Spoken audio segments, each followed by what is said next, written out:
Ivan ಇದು Tuesday ಲಾಗು ಇವತ್ತೊಂದು ನಾನು ಪ್ರೋಟೀನ್ ಮತ್ತೆ ಐರನ್ ರಿಚ್ ಇರುವಂತಹ ಒಂದು ದೋಸೆ ಮಾಡಿದ್ದೆ. ಇದನ್ನ ಮಾಡಕ್ಕೆ ನಾನು ಹಿಂದಿನ ದಿನ ನೈಟೇನೆ 1 ಕಪ್ ಅಷ್ಟು ಹೆಸರು ಕಾಳು ಮತ್ತೆ 3 ಕಪ್ ಅಷ್ಟು ಅಕ್ಕಿ, 1 ಸ್ಪೂನ್ ಅಷ್ಟು ಕಡಲೆಬೇಳೆ, 1 ಸ್ಪೂನ್ ಅಷ್ಟು ಉದ್ದಿನ ಬೇಳೆ, 1 ಸ್ಪೂನ್ ಅಷ್ಟು ಹೆಸರು ಬೇಳೆ, 1 ಸ್ಪೂನ್ ಅಷ್ಟು ಸಾಬುದಾನ ಮತ್ತೆ ಒಂದು 1/4 ಟೀ ಸ್ಪೂನ್ ಅಷ್ಟು ಮೆಂತ್ಯನ ಹಾಕಿ ಮತ್ತೆ 1 ಸ್ಪೂನ್ ಅಷ್ಟು ಅವಲಕ್ಕಿನ ಹಾಕಿ ಚೆನ್ನಾಗಿ ವಾಶ್ ಮಾಡಿ ಅದನ್ನ ನಾನು ಓವರ್ ನೈಟ್ ನೆನೆಯಕ್ಕೆ ಇಟ್ಟಿದ್ದೆ. ನೆಕ್ಸ್ಟ್ ಅದನ್ನ ಒಂದ್ಸಲ ವಾಶ್ ಮಾಡ್ಕೊಂಡು ಪಾಲಕ್ ಸೊಪ್ಪು ಸ್ವಲ್ಪ, ಒಂದು 3 ರಿಂದ 4 ಹಸಿರು ಮೆಣಸಿನಕಾಯಿ, ಒಂದ್ ಅರ್ಧ ಇಂಚ್ ಅಷ್ಟು ಶುಂಠಿ ಮತ್ತೆ ಒಂದು 4-5 ಪೀಸ್ ಬೆಳ್ಳುಳ್ಳಿನ ಹಾಕೊಂಡು ಇದು ಅಕ್ಕಿ ನೆನ್ಸಿಟ್ಟಿದ್ವಲ್ಲ ಅಕ್ಕಿ ಕಾಳೆಲ್ಲ ಅದನ್ನ ಹಾಕೊಂಡು ಸ್ಮೂತ್ ಆಗಿ ರುಬ್ಕೊಂಡೆ.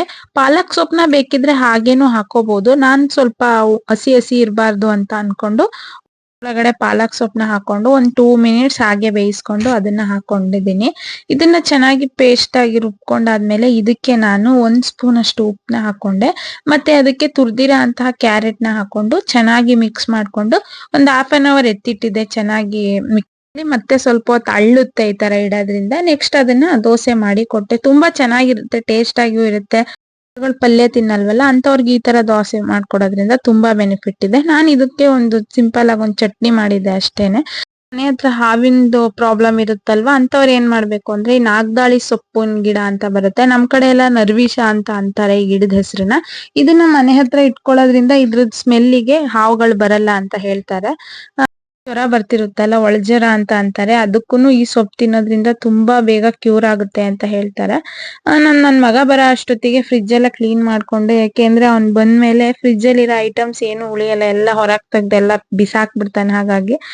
ಹಾಗೇನೋ ನಾವ್ ಏನ್ ಹೇಳ್ತೀವೋ ಮಾಡ್ಬೇಡಿ ಅಂತ ಅದನ್ನೇ ಅವ್ರು ಜಾಸ್ತಿ ಮಾಡ್ತಾರೆ. ಇವನು ಅದೇ ತರ ಹೂ ಗಿಡಗಳೆಲ್ಲ ಕೀಳ್ಬೇಡ, ಅದನ್ನ ಕೀಳ್ಬೇಡ, ಇದನ್ ಕೀಳ್ಬೇಡ ಅಂದ್ರೆ ಅವ್ನ್ ಅದನ್ನೇ ಜಾಸ್ತಿ ಮಾಡ್ತಿದ್ದ. ಅದನ್ನ ಕೀಳೋದು ಇದನ್ ಕೀಳೋದು ಎಲ್ಲ.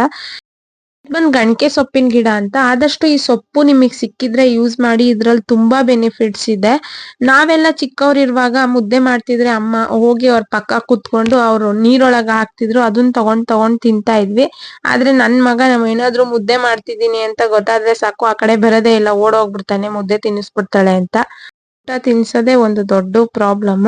ಈ ಅವರೆಕಾಳು ಸೀಸನ್ ಬಂತು ಅಂದ್ರೆ ನಮಗ್ ಸಾಂಬಾರಿಗೆ ಏನ್ ಪ್ರಾಬ್ಲಮ್ ಇರಲ್ಲ. ಊರಿಂದ ಅವರೆಕಾಯಿ ಕೊಟ್ ಕಳ್ಸಿದ್ರು, ಅದನ್ನೇ ಚಿಲುಕ್ಸಿ ಇವತ್ತು ಇದ್ಕಿದ್ ಬೇಳೆ ಸಾಂಬಾರ್ ಮಾಡಿದ್ದೆ. ಮಶ್ರೂಮ್ ಮತ್ತೆ ಮೊಟ್ಟೆನ ಹಾಕಿ ಮಾಡಿದ್ದೆ, ತುಂಬಾ ಚೆನ್ನಾಗಿತ್ತು. ಇದ್ರ ರೆಸಿಪಿನ ನಾನು ಯೂಟ್ಯೂಬ್ ಅಲ್ಲಿ ಅಪ್ಲೋಡ್ ಮಾಡಿದೀನಿ, ಒಂದ್ಸಲ ಚೆಕ್ ಮಾಡಿ ನೋಡಿ, ತುಂಬಾ ಚೆನ್ನಾಗಿದೆ.